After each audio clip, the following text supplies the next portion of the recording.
Congresswoman Omar, I intend to pose a straightforward inquiry to you.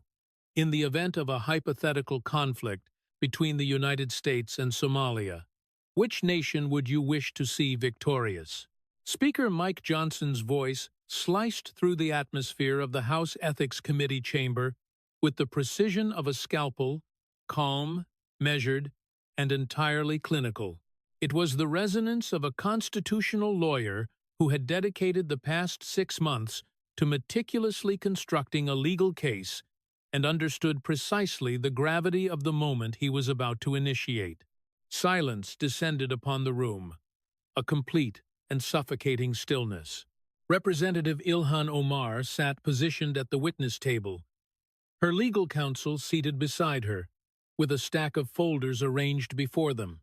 She had spent the previous 6 hours fielding inquiries, skillfully deflecting, explaining, and defending her position.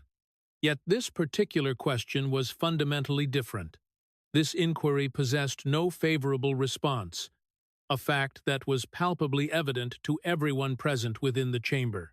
The silence extended, lingering for 10 seconds, then 20, then 30.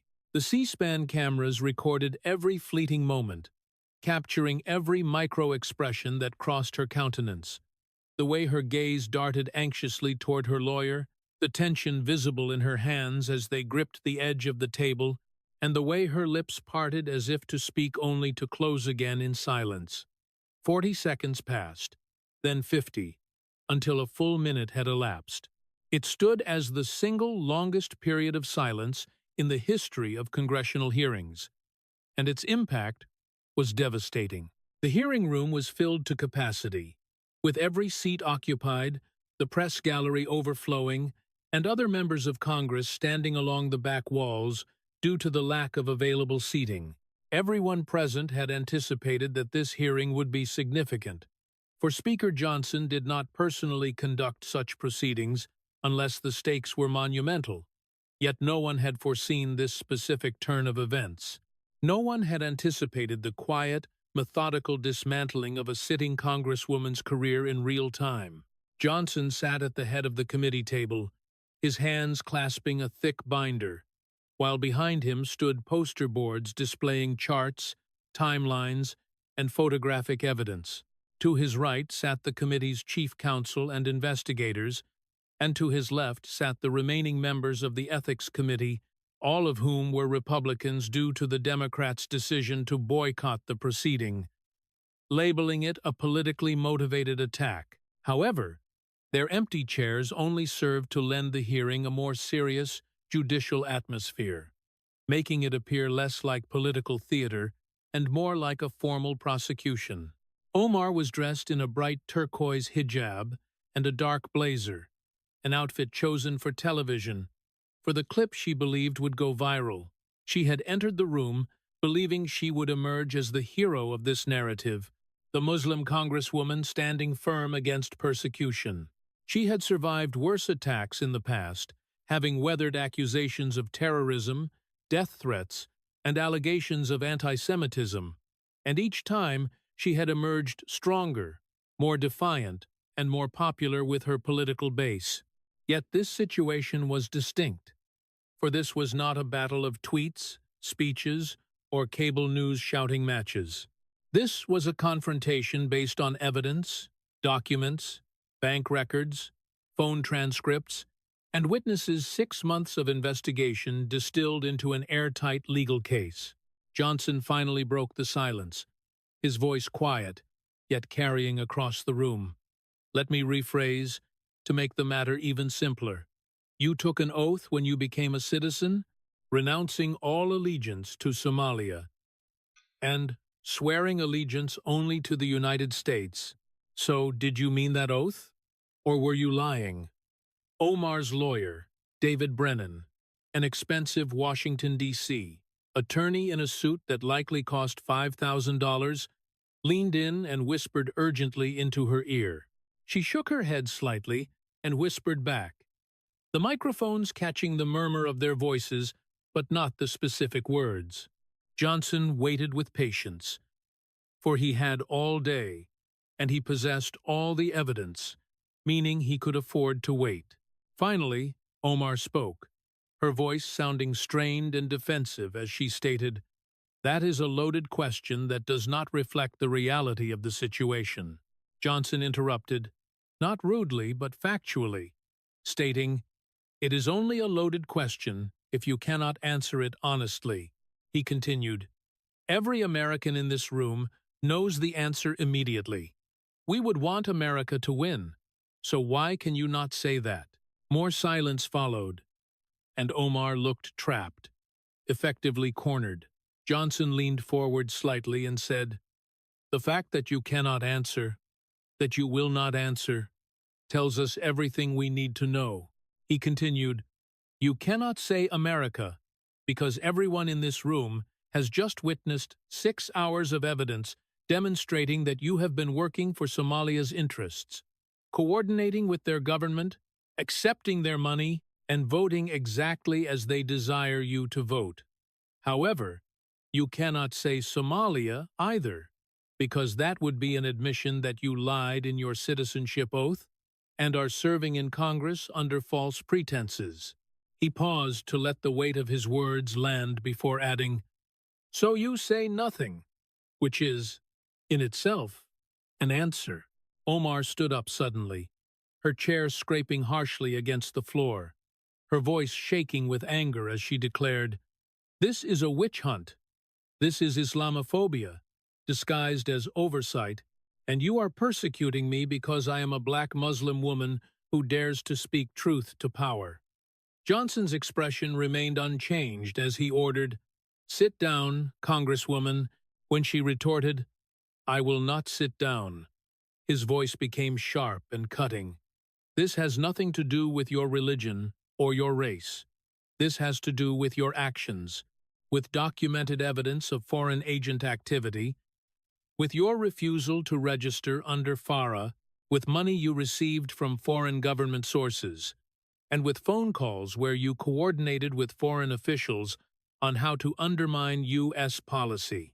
He commanded again, "Sit down," and she eventually sat because she had no choice, as the sergeant-at-arms was standing by the door and her lawyer was pulling on her sleeve. Johnson picked up a document from his binder and said, "Let me show everyone what we found.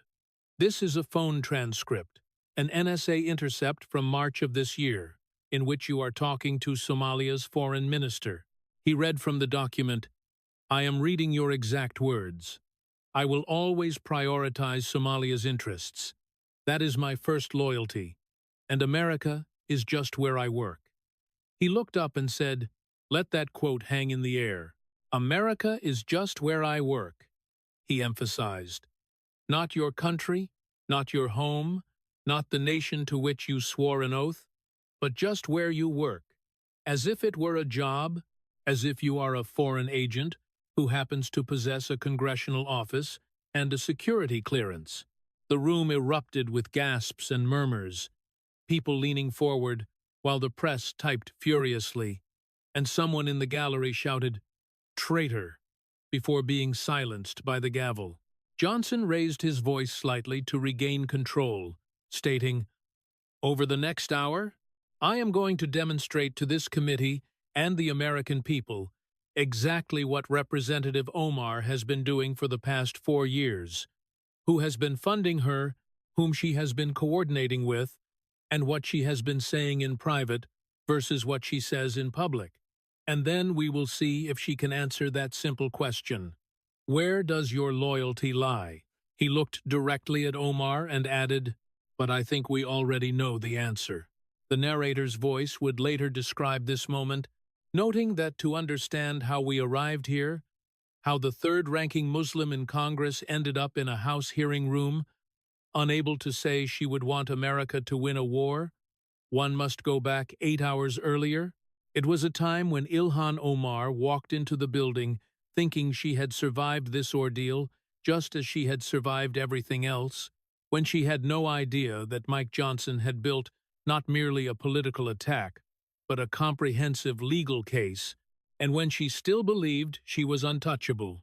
8 hours prior, Representative Ilhan Omar sat in her suite in the Longworth office building, reviewing talking points with her lawyer and chief of staff just after 8 in the morning. The hearing was scheduled to start at 10, giving her 2 hours to prepare for what she assumed would be a routine session of political harassment. "They have nothing," Omar said, scrolling through her phone to check Twitter reactions to the news of the hearing, noting that her supporters were already flooding the zone with hashtags defending her and tweets characterizing the event as Islamophobia, following the usual playbook. "Mike Johnson has been investigating me for 6 months. If they had anything substantial, we would already know. So this is just red meat for the MAGA base," she reasoned. David Brennan, her lawyer, sat across from her, reviewing a thick folder of anticipated questions and prepared answers. Having been through dozens of these hearings and knowing exactly how they functioned, the subpoena is broad, covering FARA compliance, communications with foreign officials, and campaign finance disclosures, which is a standard fishing expedition, Brennan explained. "We stonewall on anything sensitive, invoke privileges where applicable, and this dies in committee. Since the Democrats are boycotting, there is no quorum for formal action, making this pure theater." Her chief of staff, Marcus Osman, flipped through printed press releases ready for distribution, confirming that the media strategy was set. "The second they go after you on Somalia, we frame it as an attack on your advocacy for refugees and immigrants. If they bring up money, all contributions were properly disclosed per FEC rules, and if they question your foreign policy positions, we cite the First Amendment. As you have every right to criticize U.S. imperialism." Omar nodded, feeling more confident, knowing she had endured worse than Mike Johnson, having survived Trump calling her anti-American, McCarthy threatening to strip her of committee assignments, and countless death threats and protests. Each attack had only made her stronger, her base more devoted, and solidified her status as a national figure in progressive politics. "Remember," Brennan said, "you do not have to answer most of their questions. If something feels like a trap, defer to me, and I will invoke attorney-client privilege or the Fifth Amendment if necessary, as they cannot compel you to incriminate yourself." "I am not worried about incriminating myself," Omar replied, "because I haven't done anything wrong. I have been helping my constituents and standing up for what is right, and they are going to try to criminalize normal congressional work." What she did not know, what she could not have known, was that while she had been building her national profile and fighting public battles, Mike Johnson had been quietly constructing something very different. It was not a political attack, but a prosecutorial case, the result of 6 months of investigation involving subpoenas, document requests, witness interviews, NSA intercepts obtained through proper FISA warrants, and financial records traced through multiple banks and countries. Johnson had done what prosecutors do. He had built a case brick by brick until it was unassailable. 3 blocks away in the Speaker's office in the Capitol, Mike Johnson sat at his desk, going through the final briefing book one more time. Meticulous by nature, having been a constitutional lawyer before entering politics, who taught law and argued cases, he approached this hearing the way he would approach a trial. His chief counsel, Tom Emerson, a former assistant U.S. attorney who had prosecuted corruption cases, sat across from him. "We are ready," Emerson confirmed. "Everything is documented, every claim is sourced, and every piece of evidence would hold up in federal court." Johnson flipped through the tabs in the binder. Red for financial evidence, blue for communications intercepts, green for voting records, and yellow for witness statements. "Walk me through it one more time," Johnson requested. "I want to make sure the sequencing is right." Emerson pulled out his own outline and began, "Opening. We establish what FARA is and why it exists. The Foreign Agents Registration Act requires anyone acting on behalf of a foreign government to register, and it is not complicated. If you are lobbying for a foreign power, you register, and she didn't register, which is a felony. He continued. Phase 1. The money. We show that her campaigns and affiliated PACs received approximately $3 million from sources with direct ties to the Somali government, not properly disclosed. Utilizing shell organizations and pass-through entities, a classic money laundering structure that constitutes campaign finance violations at a minimum and potentially corruption. Johnson made a note and cautioned, "We need to be careful here. Some of those donors are Somali Americans who are U.S. citizens, so we are not accusing them, but rather showing the money ultimately came from foreign sources." Emerson agreed. Exactly. We have traced the funding. The organizations that donated are funded by Somali government-controlled entities, and we have the bank records. He moved on. Phase 2. The communications. The NSA has intercepted 43 calls or electronic communications between her and Somali government officials over the past 4 years. We cannot use all of them, as some are too classified, but we have a dozen that have been declassified specifically for this hearing, which show her coordinating with Somalia's government on pending legislation, sharing information from classified briefings, and promising to advocate for their positions. Emerson continued to the next point. Phase 3. The voting record. Simple and devastating. Of 23 votes in Congress related to Somalia or U.S. Somalia relations, she voted against U.S. interests 23 times out of 23, representing 100% alignment with what Somalia's government wanted, and every vote came within 2 weeks of her communicating with Somali officials, showing a pattern of coordination. Johnson nodded, noting, "That is the key. Any one thing she can explain away, but the pattern is undeniable." Emerson concluded the summary. Phase 4. The witnesses. We have 3 Somali American constituents from her district willing to testify. All registered Democrats who initially voted for her, and all are now willing to say publicly that she told them privately her loyalty is to Somalia first. He added, one of them recorded her saying it. Johnson looked up sharply, asking, "The recording is clean and admissible?" Emerson confirmed, "Single-party consent state. Minnesota allows recording with one party's knowledge, and the constituent recorded her own conversation with Omar, so it is legal. And it is devastating Omar's voice saying, 'You will always be Somali in your heart. That is where your loyalty should be.'" Finally, Emerson outlined the closing strategy. Phase 5. The question. After we have presented all this evidence, we ask her directly, which country would you want to win? It is a trap, but a fair one. If she says America, we play the intercept where she says her first loyalty is to Somalia. If she says Somalia, she has admitted she lied in her citizenship oath.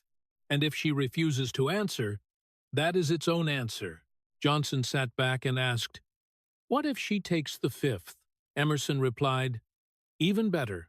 A congresswoman refuses to state whether she would want America to win. That is the headline. That is the clip that plays forever." They reviewed potential defenses, anticipating Omar would claim Islamophobia, to which they had the response that this is about actions, not religion, and they would never mention her faith unless she brought it up. They anticipated she would claim she was helping constituents with consular services, but they had evidence showing it went far beyond that. They knew she would say this was political persecution, and they decided to let the evidence speak for itself. Johnson's communications director entered with the media plan, announcing, "C-SPAN is carrying it live." Our rapid response team is ready to clip key moments immediately, and we have 5 different legal scholars, 3 conservative and 2 liberal, ready to do interviews about FARA requirements and why they matter. Additionally, we have the 3 Somali-American witnesses ready for media hits after they testify. Johnson acknowledged that this was not just a hearing, but a narrative rollout. He felt a twinge of something, not quite regret, but awareness, realizing that what he was about to do would end a congressional career, possibly result in criminal prosecution, and destroy someone's life.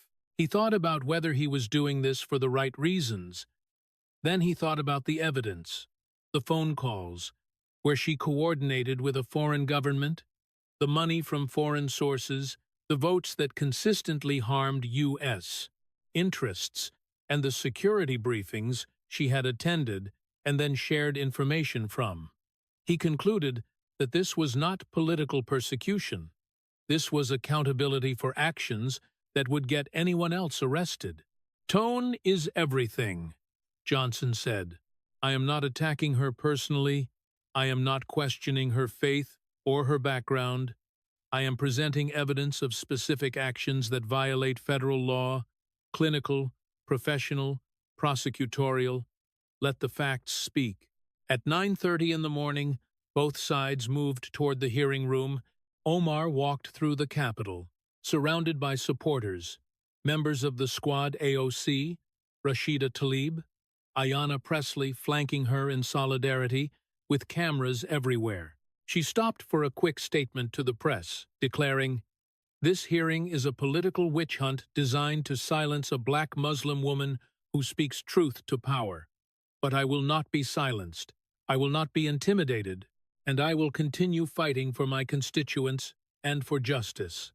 She looked strong, defiant, and ready for battle. Johnson entered through a side door, avoiding cameras, carrying his binder and appearing like a lawyer. Heading to court, no performance, no press conference, just preparation. The hearing room filled quickly, every seat taken, and the press gallery packed. Gallery seats were filled with Omar supporters wearing "We Stand" with Ilhan buttons, mixed with critics holding signs about accountability and law, while Capitol Police were everywhere, anticipating disruption. At exactly 10 o'clock, Johnson brought the hearing to order. "The House Committee on Ethics will come to order.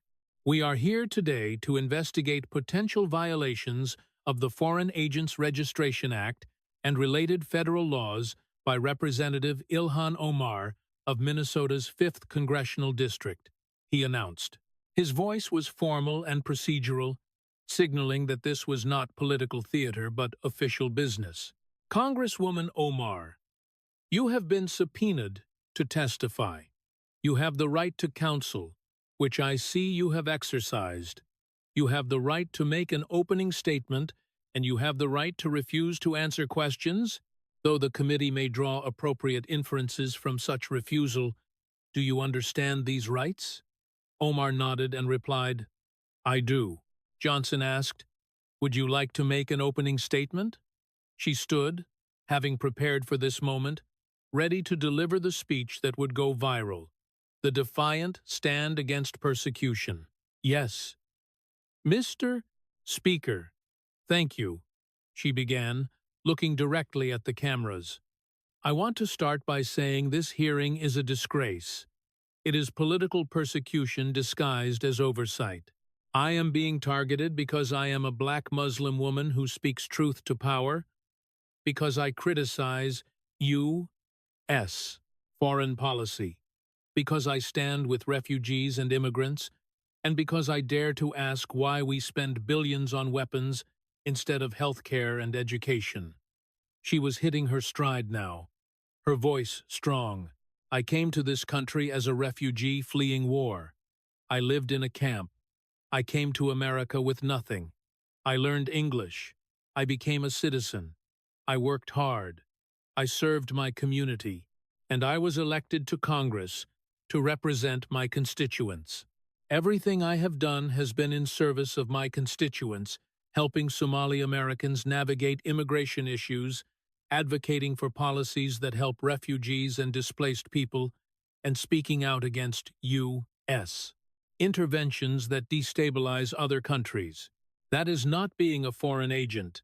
That is being a representative. Her supporters in the gallery began applauding, and Johnson let it go on for a few seconds before gaveling for quiet. Order. We will have order, or I will clear the gallery, he stated. Omar continued. This committee has been investigating me for 6 months based on conspiracy theories promoted by right-wing media. They have twisted normal congressional work into something sinister. They have taken my advocacy for human rights and called it foreign influence. And they have used my Muslim faith and my black identity against me. She looked directly at Johnson and concluded, I will not be silenced.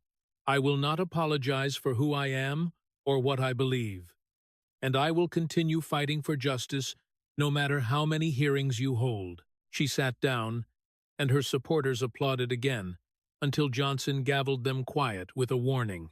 She looked confident, pleased with herself, having delivered the speech and set the narrative.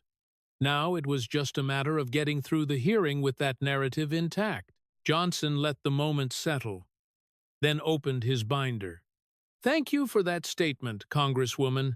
Now, let us look at the evidence. And with those words, Omar's carefully constructed narrative began to crumble. Johnson pulled out the first set of documents and slid copies to the committee members and to Omar's lawyer. Let us start with campaign finance, he began. Congresswoman, your campaigns and affiliated PACs have raised approximately $7 million since you first ran for Congress in 2018. Does that sound accurate? Omar glanced at her lawyer, who nodded slightly, and replied, I don't have exact numbers in front of me, but that is approximately correct. Johnson continued, of that $8.7 million, approximately $3 million came from sources with direct ties to the Somali government or Somali government-controlled entities.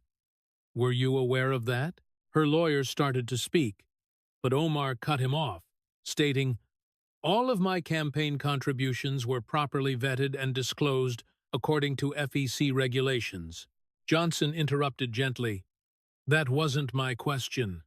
Were you aware that significant portions of your funding came from Somali government-linked sources? She replied, yes or no. Pause. I received donations from many sources, including Somali American community organizations. Johnson countered, let me be specific, as he pulled up a document on the screen behind him, large enough for everyone to see. The Somali American Leadership Council donated $380,000 to your campaigns across 3 election cycles. That is the single largest organizational donor to your campaigns, correct? She answered, that is a legitimate American organization.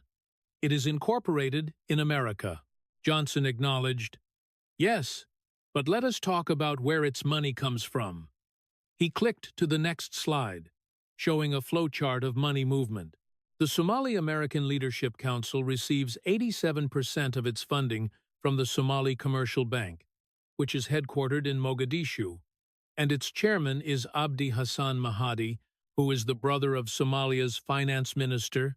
The bank is effectively controlled by individuals closely tied to Somalia's government. He let that information sink in before asking, so when the Somali American Leadership Council donates to your campaign, where is that money really coming from? Omar's lawyer leaned forward and objected. Mr. Speaker, the organization is a registered 501(4) in the United States, and my client followed all FEC disclosure requirements. Johnson retorted, did she disclose that the organization was funded by a Somali government-controlled bank? Did she disclose the foreign source of the funds? Silence followed. Johnson pulled out more documents and said, let me show you something else. This is from the Treasury Department's Financial Crimes Enforcement Network, FinCEN. which tracks money laundering. They flagged the Somali American Leadership Council 2 years ago because of unusual money flows from Somalia. Large wire transfers from Mogadishu, timed to coincide with U.S. election cycles. He showed the timeline. June 2020, $150,000 wired from Mogadishu to the council, and 2 weeks later, $75,000 donated to your campaign.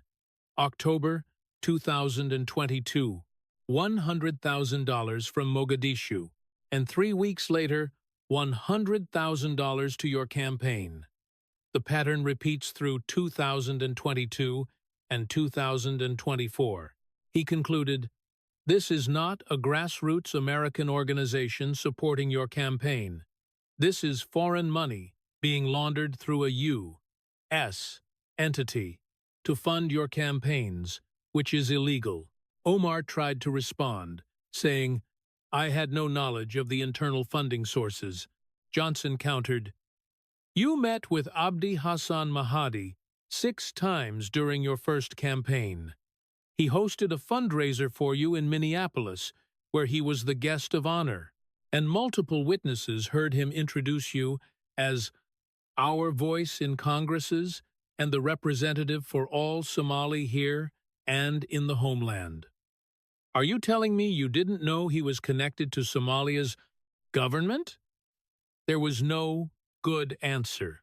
Johnson moved on, noting, "The Horn of Africa Development Association donated $220,000 across your campaigns, also funded primarily by Somali government sources. The East African Community Foundation donated $180,000 with the same funding structure. The Mogadishu Business Alliance donated $140,000, funded by businesses owned by individuals with direct ties to Somalia's government."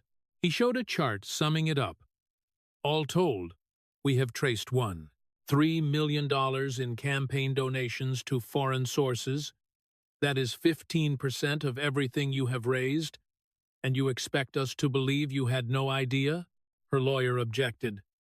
"These are American organizations making legal donations." Johnson shot back. "They are pass-throughs, shell organizations. The money originates in Somalia, gets laundered through U.S. entities, and ends up in her campaign. That is how foreign governments circumvent campaign finance law, and she knew it."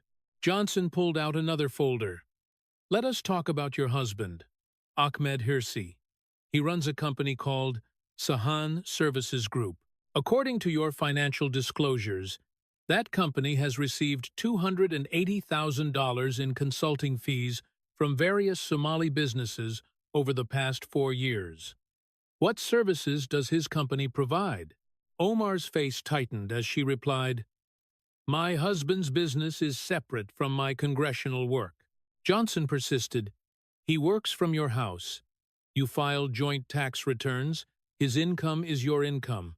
So I will ask again, what did his company do to earn $280,000 from businesses in Somalia?" Her lawyer whispered to her, and she shook her head slightly. Johnson didn't wait, stating, "Let me tell you what our investigators found. Sahan Services Group has no website, no LinkedIn profile, no other clients we can identify besides these Somali businesses, no employees other than your husband. The consulting is undefined, no work product, no deliverables, no contracts specifying services." He showed bank records and continued, "But what we do have is a pattern. Every payment to his company came within 2 weeks of you voting on Somalia-related legislation. Every single payment." He displayed a timeline with 2 columns, the left side showing payments to Sahan Services Group, and the right side showing her votes on Somalia-related bills. The correlation was perfect. Payment on March 15, 2022, vote on Somalia sanctions on March 28, 2022, payment on June 3, 2022, vote on aid conditions on June 14, 2022. Over and over, this isn't consulting income.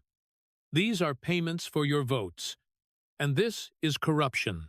The room erupted in gasps and shouting from the gallery, causing Johnson to gavel for order. "We will have order, or I will clear this room," he commanded. Omar stood up, her voice shaking.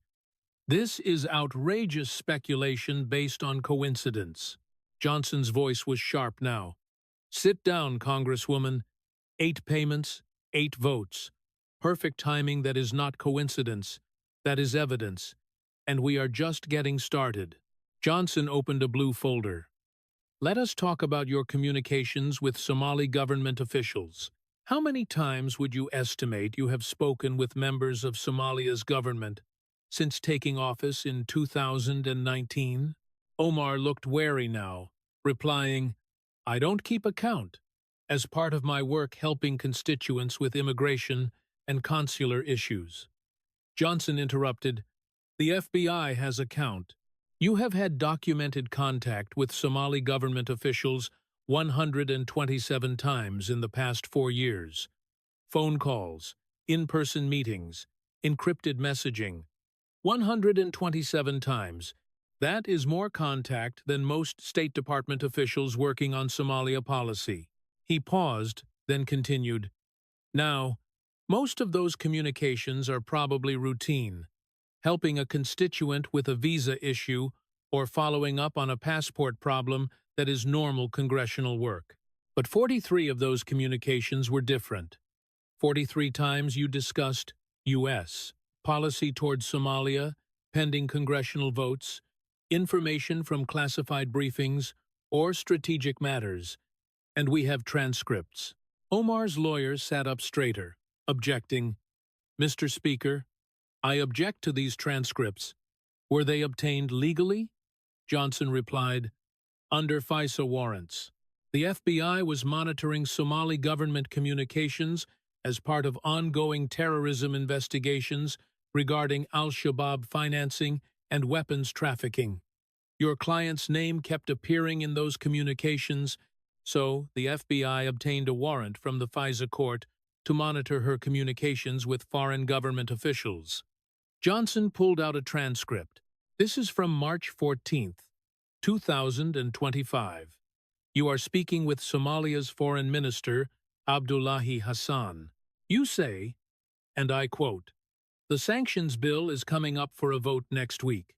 I have been talking with progressive members, Ocasio-Cortez and a few others, and we are working to either block it or at least strip the provisions targeting your officials. I think we can get about 15 votes.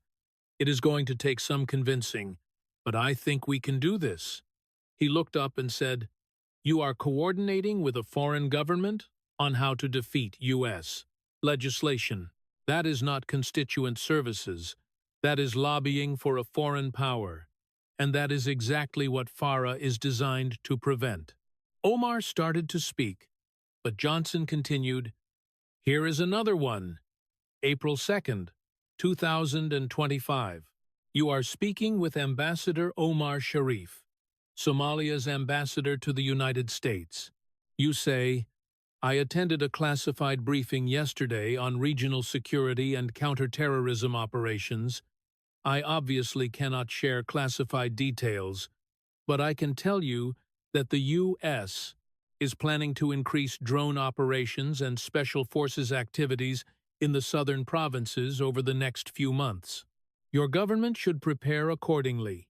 You should start messaging about civilian casualties now, before the operations begin." The room went silent, completely silent. Johnson's voice got harder. "You attended a classified briefing, then you called a foreign government official and told him about upcoming U.S. military operations. You gave them advanced warning so they could prepare. That is a violation of your security clearance. That is potentially espionage, and Americans could have died because of what you told them." Omar's lawyer was on his feet, shouting, "Mr. Speaker, this is highly prejudicial."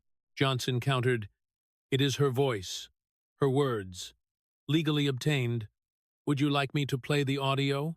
He pressed a button, and Omar's voice filled the room, crystal clear, saying exactly what Johnson had read. The audio quality was professional, an NSA intercept, undeniable. Johnson turned off the audio and said, "Let me share one more. This is my favorite. From July 18th, 2025. You are speaking again with Foreign Minister Hassan, who is thanking you for your help on various matters. And you respond, 'I want everyone to hear this very carefully.' You say, 'Of course, I will always prioritize Somalia's interests. That is my first loyalty. America is just where I work, where I have a platform, but my heart, my loyalty, that is with Somalia. That will never change.'" He let the quote hang in the air for everyone to absorb. America is just where I work. Not your country, not the nation you took an oath to serve, not the people you represent, just your workplace, just a platform. He looked directly at Omar and said, "You are an elected representative of the United States Congress. You have a security clearance, you take classified briefings, you vote on legislation affecting national security, and you told a foreign official that your first loyalty is to his country, not to ours." Omar's face was flushed, her hands gripping the table as she argued, "That is taken completely out of context. Would you like me to play the full conversation?" Johnson replied, "It is 9 minutes long and it doesn't get better. You spend 9 minutes discussing how to coordinate your congressional advocacy with Somalia's government priorities.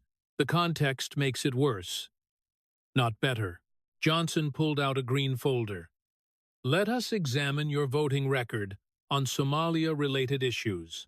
In the past 4 years, there have been 23 bills, resolutions, or amendments that Congress voted on related to Somalia foreign aid conditions, sanctions, arms sales to regional partners, human rights resolutions. 23 votes, where Congress took a position on U.S. Somalia policy. How did you vote on those 23 bills?" Omar knew where this was going and answered, "I voted according to my conscience and my understanding of what is best for the region." Johnson retorted, "You voted against U.S. interests, all 23 times 100%. Not 22 out of 23, not 18 out of 23, but all 23 times. Every single time there was a choice between supporting U.S. policy or supporting Somalia's government position, you sided with Somalia." He displayed the voting record on the screen, each vote listed with her position. Bill to condition U.S. aid on human rights improvements in Somalia, you voted no. Resolution condemning Somalia's imprisonment of journalists, you voted present. Sanctions on Somali officials linked to corruption, you voted no. Arms sale to Kenya, which Somalia opposed because of border disputes, you voted no. Bill to increase funding for counterterrorism operations against al-Shabaab, you voted no.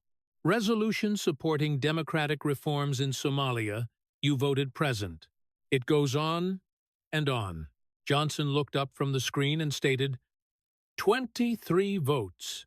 23 times you sided with Somalia's government over the United States. That is not a policy disagreement. That is not progressive foreign policy. That is allegiance to a foreign power. Omar tried to defend herself, saying, "I have principled objections to U.S. militarism and intervention." Johnson countered, "Then why do you only have those objections when it comes to Somalia? You have voted for military action in other contexts. You have supported aid to other countries without conditions. But when it comes to Somalia, there is 100% alignment with their government's position." He pulled out another chart, and here is what is really interesting. Every one of those 23 votes happened within 2 weeks of you communicating with Somali government officials. Every single one. The timeline showed it clearly. Call with Foreign Minister on March 10th, vote on Somalia sanctions on March 22nd, meeting with Ambassador on May 5th, vote on aid conditions on May 16th. Perfect correlation. You talk to them, they tell you how they want you to vote, and you vote that way. That is not representing your constituents. That is taking instructions from a foreign government. That is exactly what foreign agents do.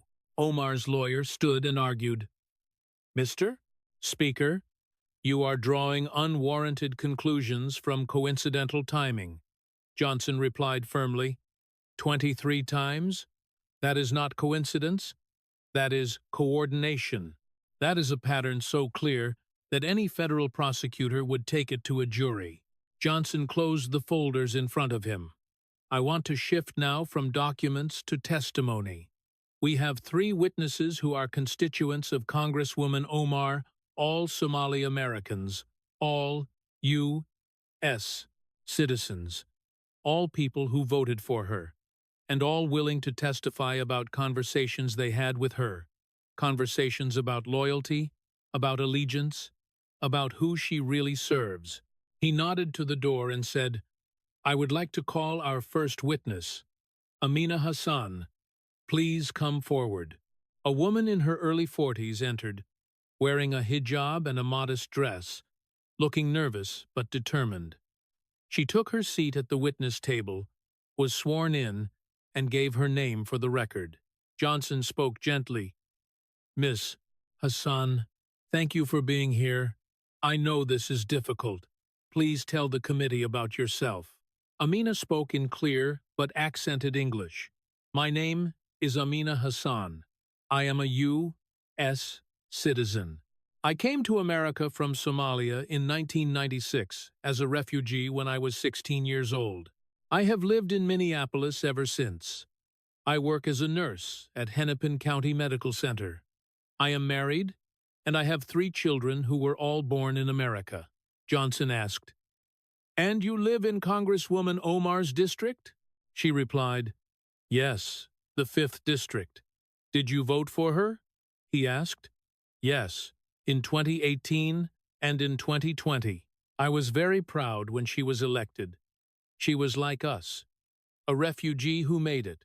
I thought she would represent our community well. I thought she would help us integrate into American society and help us succeed." Johnson nodded and asked, "What changed your mind about her?" Amina took a breath and began. "In 2020, there was a town hall meeting in Minneapolis, in the Cedar Riverside neighborhood. I attended because I wanted to ask about programs to help refugees integrate English classes, job training, citizenship support, things to help us become American." "What happened?" Johnson asked. "I asked my question. I said that many refugees want to integrate, want to become fully American, but need support to do it." And she got angry. Amina's voice grew stronger. She said we shouldn't have to assimilate, that we should keep our Somali identity and culture, and that America needs to change to accommodate us, not the other way around. Johnson asked, "What was your reaction?" "I was confused," Amina said. "I came to America because I wanted to be American. I love Somalia.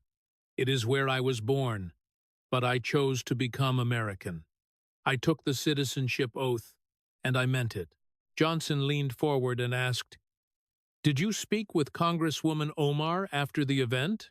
"Yes," Amina replied. "I waited until most people had left, and I approached her privately. I told her that I didn't come to America to stay Somali. I came to become American." "And she?" Amina paused, emotional now. She looked at me like I was a traitor. She said, "You can be American on paper, but you will always be Somali in your heart. That is where your loyalty should be, to our people, to our homeland." Johnson asked, "Did anyone else hear this conversation?" "My husband was with me. He heard it too," she confirmed. "And what did you think when she said that?" Johnson asked. Amina's voice cracked slightly. I thought she didn't understand what it means to be an American, or maybe she understood and just didn't care. I came here as a refugee. I was given a chance at a new life. I love America. This is my home now. And she was telling me that wasn't good enough, that I should stay loyal to Somalia. Johnson pulled out his phone. Miss Hassan, do you have any documentation of this conversation? Yes, she answered, pulling out her own phone. After that conversation, I became suspicious of her. So, the next time I saw her at another event a few months later, I recorded our conversation. And what did she say in that conversation? Johnson asked. Amina played the audio. Omar's voice was unmistakable. You have to understand, Amina, we are Somali first. That doesn't change just because we have American passports. Our loyalty, our identity, our purpose, that is all tied to Somalia, to our people back home. America is just where we live now, but Somalia is who we are. The hearing room erupted with shouting and gasps, and Johnson gavelled for order. Omar stood up, shouting, That recording was made without my knowledge. Minnesota is a one-party consent state. Johnson corrected her. Miss Hassan was a party to the conversation. The recording is legal. He called 2 more witnesses, both Somali Americans, both with similar stories, both describing Omar, telling them their true loyalty should be to Somalia, not America. One had a witness who corroborated the conversation. Another had written notes from immediately after their meeting with Omar, documenting what she had said. All 3 witnesses were asked the same final question. Do you believe Representative Omar's first loyalty is to the United States or to Somalia? All 3 gave the same answer, to Somalia, without question. After the witnesses finished, Johnson turned back to Omar, his voice quiet now, serious. Congresswoman, let us talk about your oath of citizenship. You became a naturalized U.S. citizen in 2000. Do you remember the ceremony? Omar nodded stiffly. Of course. Do you remember the oath you took? The standard citizenship oath? Let me read it to you, to make sure we all understand what you swore. Johnson pulled out a document. This is the oath every naturalized citizen takes. You took this oath in Minneapolis on October 5th, 2000.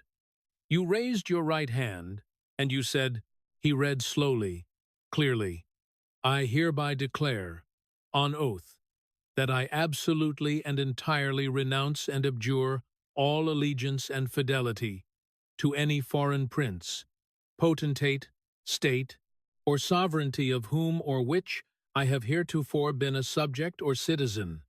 He looked up. You swore to absolutely and entirely renounce all allegiance to Somalia.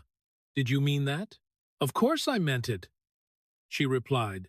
Then why did you tell the Somali foreign minister that your first loyalty is to Somalia?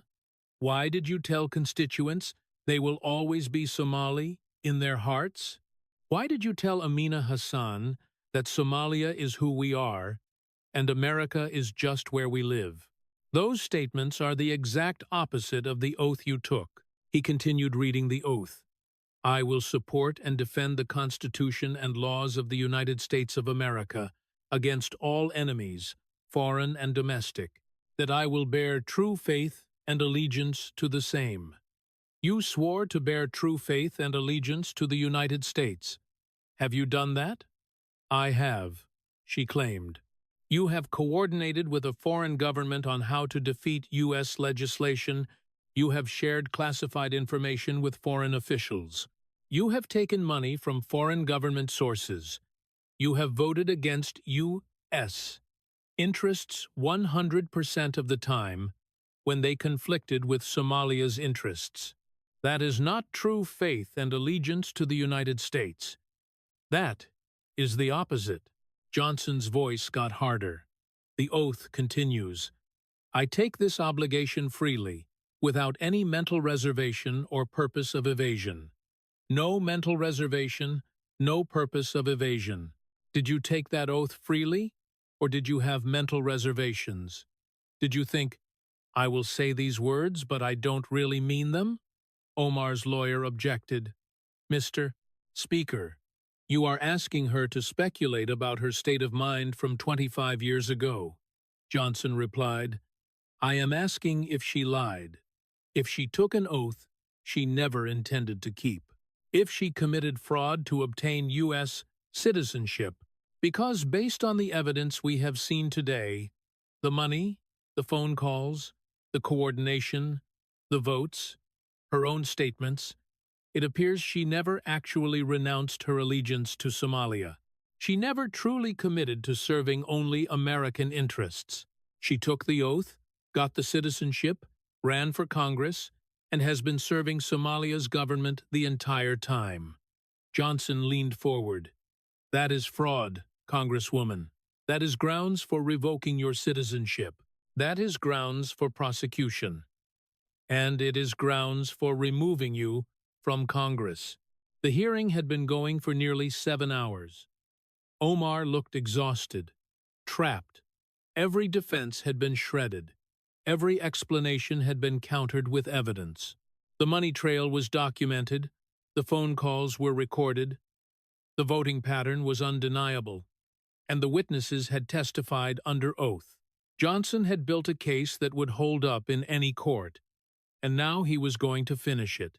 Congresswoman Omar, he said quietly, we have covered a lot of ground today, but I want to end where we began, with a simple question.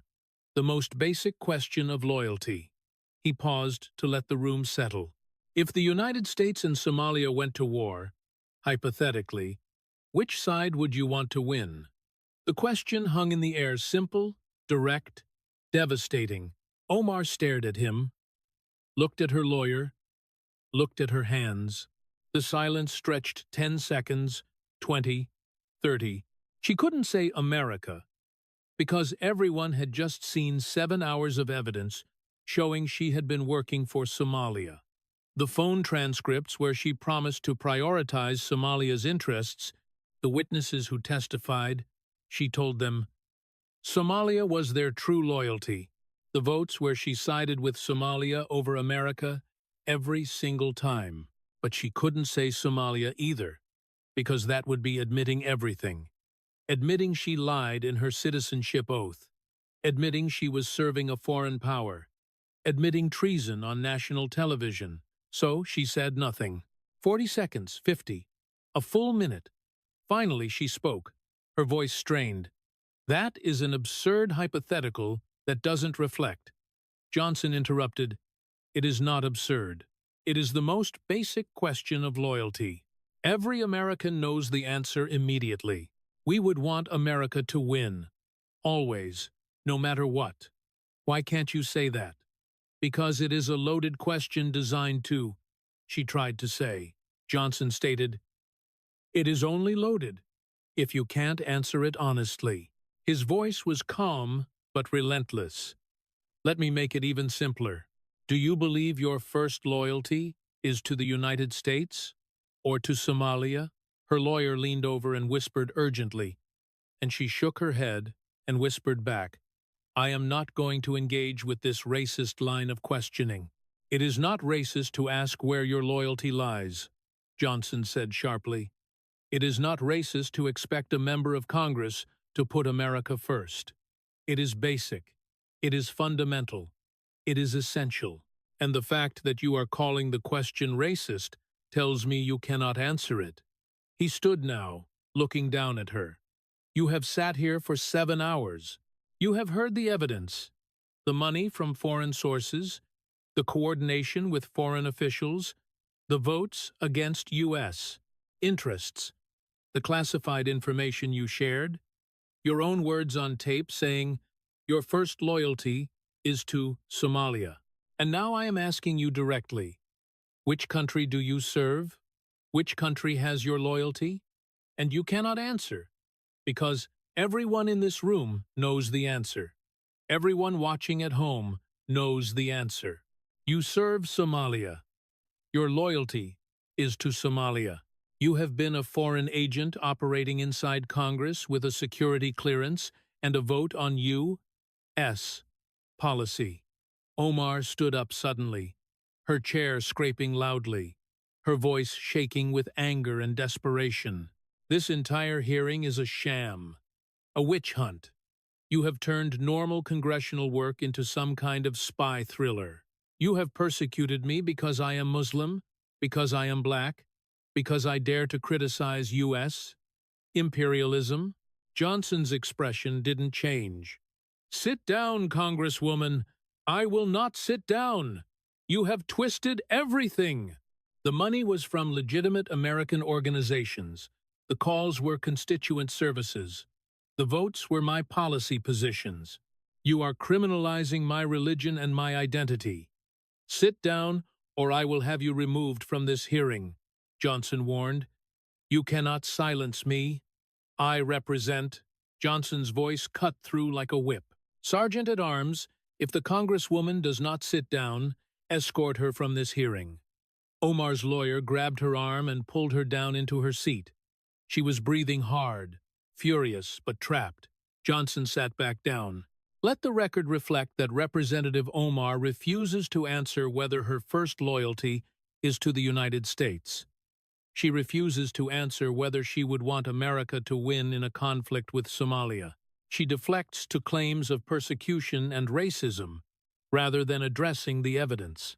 He picked up a document.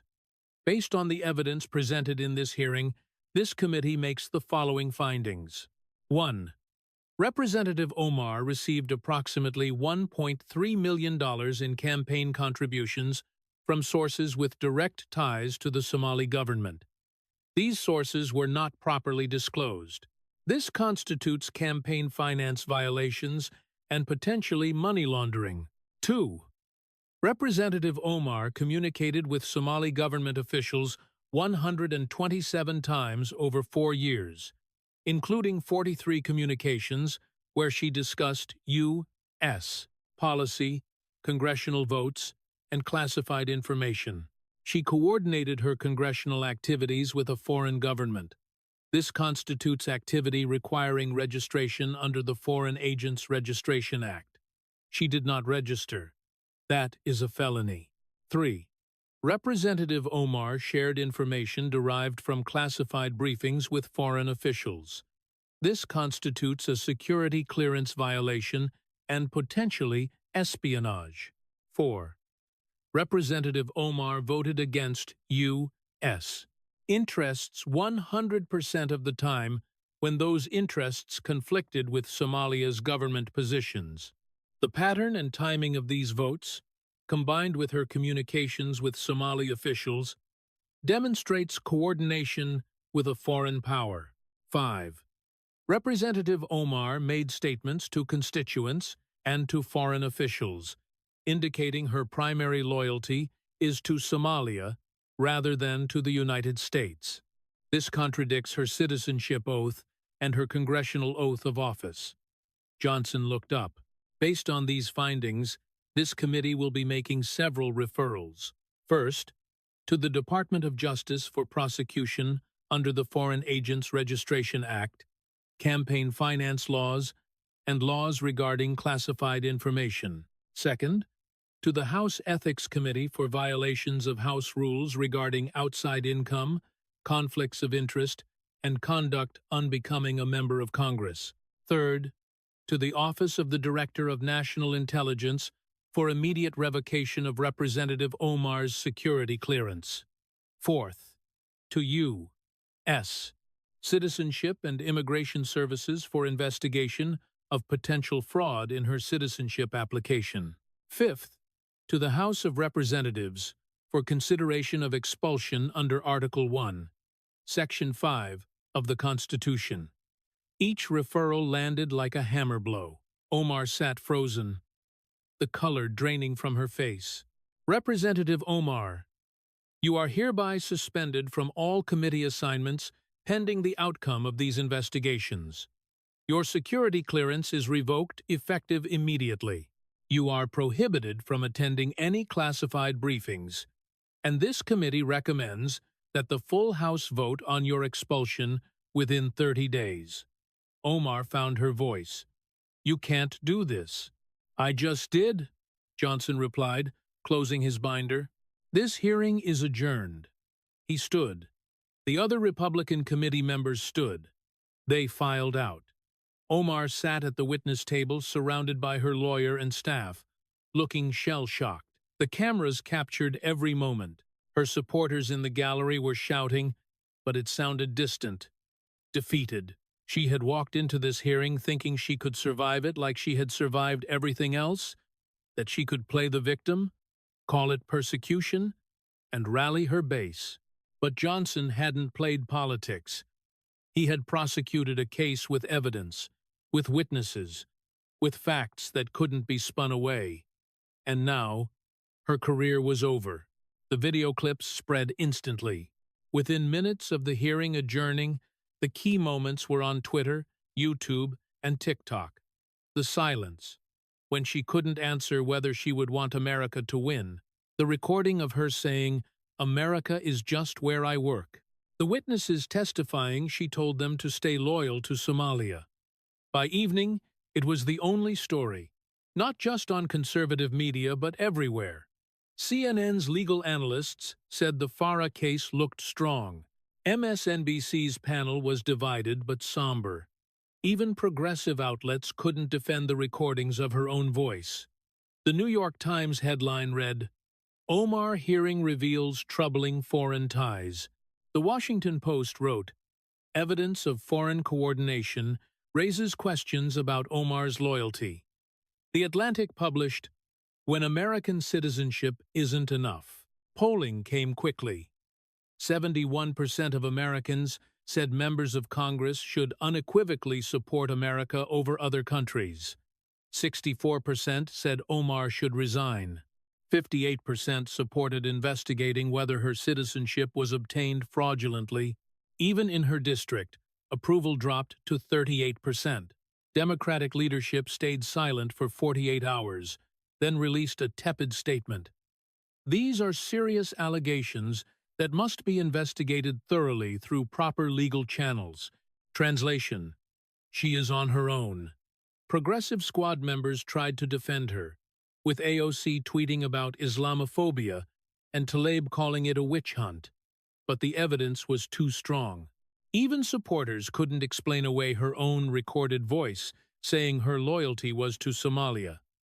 3 weeks later, the House voted on expulsion. It takes a 2/3 majority. The vote was 307 to 118. 62 Democrats joined all Republicans. Omar became only the 6th House member ever expelled. The Department of Justice indicted her on 3 counts of violating FARA, 2 counts of campaign finance fraud, and 1 count of mishandling classified information. Trial was set for the following year. USCIS opened an investigation into her citizenship. If she lied in her oath, it could be revoked, and she could be denaturalized and deported. Minnesota's governor announced a special election for her seat. 6 candidates immediately declared. None of them wanted her endorsement. The 3 Somali-American witnesses who testified became community leaders, starting an organization called Somali Americans for American Values. Their message was clear. We came here to be American. We chose this country. Our loyalty is here. They held a press conference declaring, "Ilhan Omar doesn't represent us. She represented Somalia.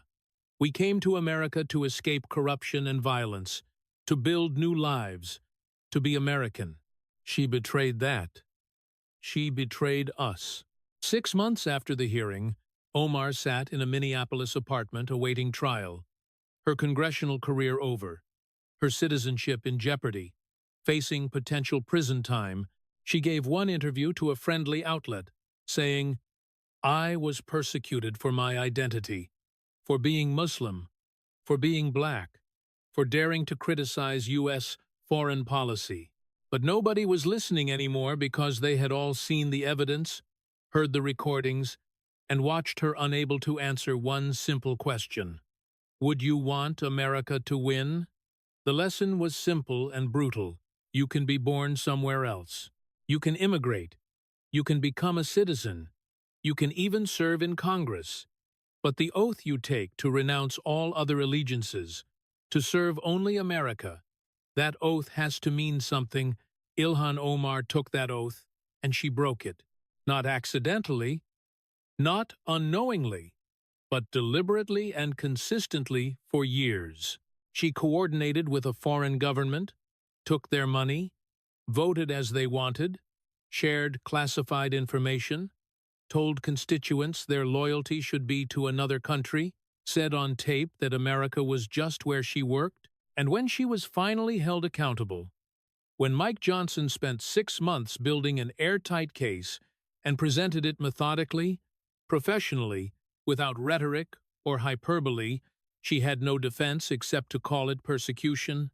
But you cannot claim persecution when they have recordings of your voice, bank records of the money, witnesses under oath, and a voting record that speaks for itself. You cannot claim Islamophobia when the question isn't about your religion but about your actions. You cannot claim racism when Americans of all backgrounds expect the same thing from their representatives: loyalty to America. Ilhan Omar failed that test. She failed it repeatedly. She failed it so thoroughly that she couldn't even say she would want America to win a war.